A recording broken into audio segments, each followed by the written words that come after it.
How's it going, everyone? This is Daniel. In this video, we're going to be talking about Tesla stock and the overall stock market. We're going to go over some important updates about Tesla. We're going to go over some good news and also some updates about Elon Musk Twitter deal. And we're also going to talk about the overall market, why we aggressively sold off, and what to expect for next week. So make sure you stay tuned when you're going to be covering all this important information coming up. As you can see right here, we have Tesla stock that's sitting at $223.07. We are down more than 6%. As you can see for the week, we're down more than 10%. We're sitting at down 12.48%.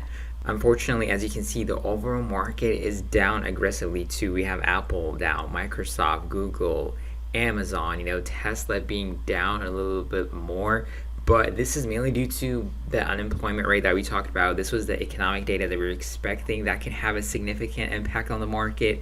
We're expecting a 3.7% and we got a 3.5%. So unemployment actually went down. So that means that the Fed is actually not going to be changing their monetary policy. They're still going to be continuing to raise interest rates to potentially slow down inflation. And next week, we are going to be getting some important updates about inflation, and we're going to be hearing from Jerome Powell and etc. So next week is definitely going to be action-packed too. But when you look at some of the important updates, some of the positive things that we got for Tesla, as you can see, Tesla semi-truck coming in December 1st. Delivery to Pepsi is going to be coming up pretty soon, so that is really fantastic. Elon Musk tweeted that yesterday, so that is a positive update overall. And when you also look at Elon Musk and Twitter deals, so we have the judge that extended the trial to October 28th. So Elon Musk has more time to potentially finalize and close out this agreement, this deal that he is obligated to do so. So the deal is still on, the trial is still on, but Elon Musk has more time for him to finalize the deal and finish everything. So that is a positive news to have more time to finalize the deal. And the other important thing, of course, that we're going to be talking about is overall what to expect for the earnings and what to look out for this upcoming week. So Tesla, unfortunately, has been aggressively stalling off. As you can see, since Monday, we gapped down after we got the delivery numbers. We're expecting around 360,000. We got 343,000 deliveries, and unfortunately, that really started the massive sell-off. So we dropped again, and we got the breaking news about Elon Musk Twitter, and we have the job reports that came out today, the unemployment data, and we sold off again. And the same thing is happening with the overall market too today. It was a pretty important date, as we talked about on the previous videos. Today was going to be really pivotal, and unfortunately, we are selling off aggressively. The market closed close to 3% today. So next week, we're getting closer to the earnings, and as I mentioned on our previous videos, we're back into this range for Tesla. We've been in this range for several months, several weeks in the past, and that is exactly what we're expecting for the next few days. So we could potentially be just going up and down, chopping around between 205 to around 250. So we're in that range. So next week, if we get a bounce, we might recover to around 230 to 40, sell off again, but you never know what kind of updates that we can get. And of course, next week is also CPI day. We might get a pretty massive surprise that can actually fuel us even more to the downside. So just be really careful when it comes to Tesla. But overall, if you're somebody that wants to buy in, average down on your positions, this is a great time to do it because it's a really, really great supply demand zone that is balanced within this range. Usually we tend to stay within this range for several months, so it's a great time to buy if you're somebody that wants to average down. But let me know in the comments below, what do you think about this massive sell-off that we're seeing. We are going to be watching a video detailed breakdown of what to expect for the financing for Elon Musk. It's still a gray zone right now. We're going to be hearing from that, and then that's going to be it for the video. But I'm definitely going to be making more update videos throughout the weekend, so make sure you stay tuned. But let's check out this video.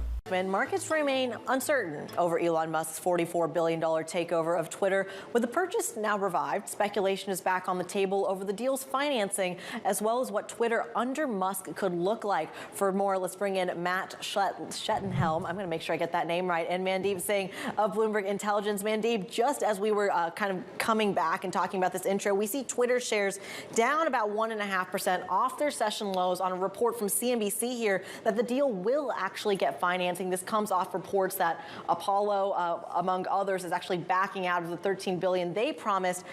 Does any of this matter? Is this deal going to get done?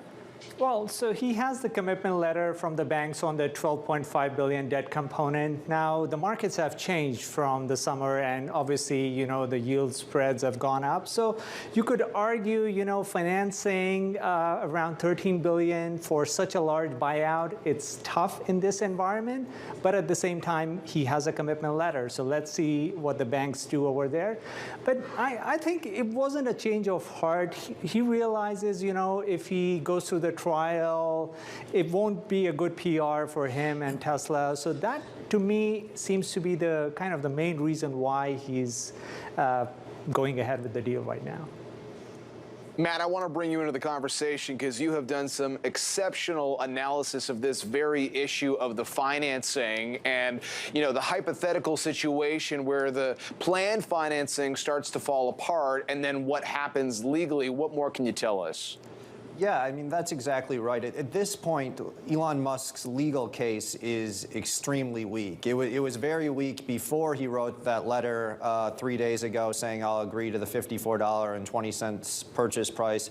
It's even weaker now. And so that means the only legal way that he can get out of the deal is if this debt financing were to fall apart. And at this point, it's very much just a theoretical risk because there's been no indication that the banks are walking away from, as Mandeep said, their commitment to fund that. So at this point, it's just a theoretical risk and no reason to think that's going to arise. But if you're Twitter, you have reason to be very cautious because this has been a roller coaster. Well, Matt, I want to stick with you on that point because I think one of the issues that Twitter had, certainly some of the analysts on Wall Street had that covered the social media company, was that if Elon Musk backs away from this deal, Twitter essentially to any other buyer becomes untouchable to some extent. If the financing disappears, as you just outlined, can Twitter still claim that case? Yeah, so, I mean, first of all, if this financing disappears under the agreement, Elon Musk still has a duty to go out and try to find more. So it's not that easy to do that. But at the same time, the larger point you raise is exactly right. The interesting thing here is that Elon Musk has really damaged this company, I think, throughout this process as he's tried to get out of his agreement. And it's put the company in a tough position going forward. For example, with the whistleblower claim that he's made a big deal about, there's a real possibility that the Federal Trade Commission comes after the company now for hundreds of millions of dollars in penalties. And it's very likely, I think, that that's going to be Elon Musk's problem going forward. Well, that's really helpful perspective, Matt. I want to bring Mandeep back in because, Mandeep, kudos to you for trying to make sense of those early comments from Musk on what Twitter might look like after the deal, this idea of the everything app. You've put pen to paper. Walk us through what that might look like. Yeah, so look, the closest comps that come to my mind are, LinkedIn and YouTube. And the reason I say that is because Twitter, at the end of the day, is a network that brings in creators and followers, and they can find ways to monetize both of them.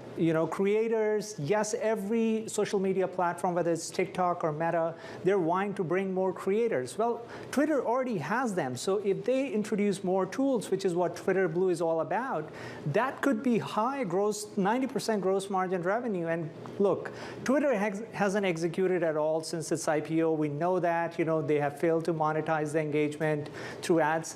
But there is potential, and that's why I think LinkedIn and YouTube offer the best kind of model in terms of using both subscriptions and ads, and they have done it successfully, over the last few years.